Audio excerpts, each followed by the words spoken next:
GO 46 బాధితులు ఎవరైతే ఉన్నారో గ్రామీణ ప్రాంతంలో ఉన్న మెరిట్ స్టూడెంట్స్ ఈ జీవో 46 వల్ల వాళ్ళు ఇబ్బంది పడతారని చెప్పి గత ప్రభుత్వం తీసుకుని వచ్చే జీవో 46ని రద్దు చేయాలని చెప్పి కాంగ్రెస్ పార్టీ నాడు ప్రతిపక్ష పార్టీ హోదాలో ఉన్నప్పుడు కాంగ్రెస్ పార్టీ ముందు ఉంచినప్పుడు కాంగ్రెస్ పార్టీ ముఖ్యమంత్రి నేడున్న ముఖ్యమంత్రి రేవంత్ రెడ్డి కావచ్చు లేకపోతే క్యాబినెట్ హోదాలో ఉన్న మంత్రులు కావచ్చు వీళ్ళందరూ జీవో 46 బాధితులకు ఒక బలమైన హామీ ఇచ్చారు.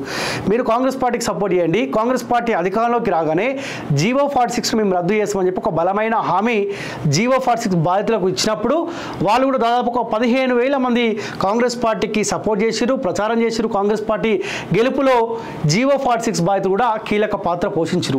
కానీ కాంగ్రెస్ పార్టీ అధికారంలోకి వచ్చి 2 నెలలుగా వస్తూ ఉన్నది జీవో 46 బాధితులని ఏ ఒక్క కాంగ్రెస్ పార్టీ నాయకుడు కూడా పట్టించుకునే పరిస్థితి కనిపిస్తలేదు. జీవో 46 బాధితులు ఒక క్లారిటీలో ఉన్నారు. ఏ జీవో 46 బాధితులు అయితే కాంగ్రెస్ పార్టీ గెలుపు కోసం పనిచేసినామో రాబోయే ఎమ్మెల్సీ ఎంపీ ఎలక్షన్లో కాంగ్రెస్ పార్టీ ఓటమి కోసం మేము కీలక పాత్ర పోషిస్తామని చెప్పి వాళ్ళు డిసైడ్ అయినారు. దయచేసి జీవో 46 బాధితుల గోస రాష్ట్ర ముఖ్యమంత్రి రేవంత్ రెడ్డి గారు పట్టించుకోవాలని కూడా రిక్వెస్ట్ చేస్తూ ఉన్నాం. నిన్న వాళ్ళ బాధ కాదు, అంతా ఇంత కాదు, ఒకసారి చూడండి. జీవో నెంబర్ 46 గురించి గత 8 నెలలుగా ఫైట్ చేస్తున్నాం.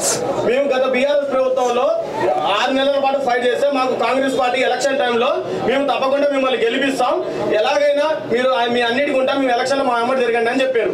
మేము ఎలక్షన్లలో 3 నెలల పాటు మా సమయాన్నంతా పక్కా పెట్టి బుక్స్ పెట్టి కాంగ్రెస్ పార్టీకి విజయాన్ని చేకూర్చాం.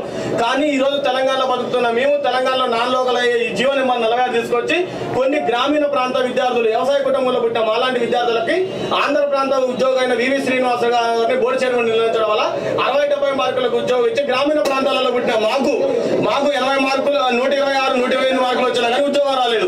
కానీ ఎక్కడ కూడా చిన్న చిన్న సమస్యలు మేము తప్పుగా అనుకోకూడదు. ఆంటీ గారికి ఇబ్బంది వచ్చిందని ఒకటే రోజులో సీఎం స్పందించాడు.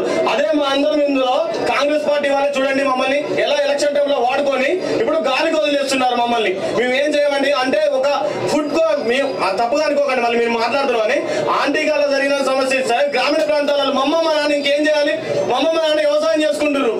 ఇప్పుడు అంతే కదా, వాళ్ళు అడుగుతుంది కూడా కరెక్టే కదా. వాళ్ళు ఏమంటా ఉన్నారు, కుమారి ఆంటీ ఆంధ్రాకు సంబంధించిన కుమారి ఆంటీకి అక్కడ అది పోలీసు వాళ్ళు ట్రాఫిక్ పోలీసు వాళ్ళు ఇబ్బంది పెడితే ఇమీడియట్లీ రాష్ట్ర ముఖ్యమంత్రి రేవంత్ రెడ్డి గారు రెస్పాన్స్ అయ్యారు. ఆమె హోటల్ని నేను సందర్శిస్తా, అడిగిపోయి నేను భోజనం చేస్తా, ఆమెకు ఇబ్బంది పెట్టదని చెప్పి ఒక భరోసా ఒక అండగా ఉండే ప్రయత్నం చేసినాం కదా ఆంధ్రాకు సంబంధించిన కుమారి ఆంటీకి. మరి తెలంగాణకు సంబంధించిన జీవో 46 బాధితులు మీరు ఇచ్చిన హామీ అధికారంలోకి రాగానే వెంటనే జీవో 46 రద్దు చేస్తామని చెప్పి ఒక హామీ మీరే ఇచ్చారు కదా. ఆంధ్ర ఆంటీ కుమారి ఆంటీకి ఇబ్బంది అయితే మీరు ఇమీడియట్లీ స్పందించారు. మరి మన బిడ్డలు మన మెరిట్ స్టూడెంట్ జీవో 46 విద్యార్థులు మెరిట్ స్టూడెంట్స్ వాళ్ళు ఇబ్బందులు పడతా ఉంటే మరి కాంగ్రెస్ ప్రభుత్వానికి ఎందుకు కనిపిస్తలే? సో ఖచ్చితంగా జీవో 46 బాధితులు ఎవరైతే ఉన్నారో వాళ్ళకు అండగా కాలోజ్ టీవీ ఖచ్చితంగా ఉంటుంది. ఖచ్చితంగా మీరు స్టాండ్ తీసుకోండి, పోరాటం చేయండి, మీతో పాటు కలిసి ఖచ్చితంగా పనిచేస్తాం. రాబోయే ఎంపీ ఎలక్షన్లో మీకు ఇచ్చిన హామీ కనుక కాంగ్రెస్ పార్టీ నెరవేర్చకపోతే ఖచ్చితంగా మీతో పాటు కలిసి ఖచ్చితంగా కాలోజ్ టీవీ పనిచేస్తుంది. దయచేసి కాంగ్రెస్ పార్టీ కూడా ఆలోచించాలి. మీరు కుమారి ఆంటీకి అండగా ఉండండి, ఆమెను కాపాడుకోండి, లేకపోతే ఆమెకు బిజినెస్ ఇంకా ముందుకెళ్ళేటట్టు చేయండి. మీకు కాదు అనట్లే, ఆంధ్ర తెలంగాణ అన్న ఫీలింగ్ కాదు. కానీ ఆమె మీద ఉన్న ఇంట్రెస్ట్ జీవో 46 బాధితుల పైన ఎందుకు ఆ ఇంట్రెస్ట్ లేదో కూడా రాష్ట్ర ప్రభుత్వం సమాధానం చెప్పాల్సిన అవసరం ఉంది. చాలామంది జీవో 46 బాధితులు కూడా నాకు కాల్ చేస్తూ ఉన్నారు, అన్న మాట్లాడండి అన్న, మీరు ఎందుకు మాట్లాడలే అంటే. సో ఖచ్చితంగా మాట్లాడతాం. మీరు ఏదైనా పోరాటం ఒక స్టాండ్ తీసుకోండి, ఏం పోరాటం చేస్తారో వేయండి. ఖచ్చితంగా మా బాధ్యతగా కాలోజ్ టీవీలో చూపించే ప్రయత్నం చేస్తాం, మీ వాయిస్ చూపిస్తాం, తెలంగాణ సమాజానికి తెలిసినట్టు చేస్తాం. ఖచ్చితంగా మీ హామీ కనుక కాంగ్రెస్ పార్టీ నెరవేర్చకపోతే రాబోయే ఎమ్మెల్సీ ఎలక్షన్లో ఎంపీ ఎలక్షన్లో మీతో పాటు పోరాడడానికి ప్రజల పక్షాన్ని నిలబడడానికి సో మళ్ళా మార్పు దిశగా అడుగులేని ఖచ్చితంగా కాలోజ్ టీవీ సిద్ధంగా ఉంటుంది.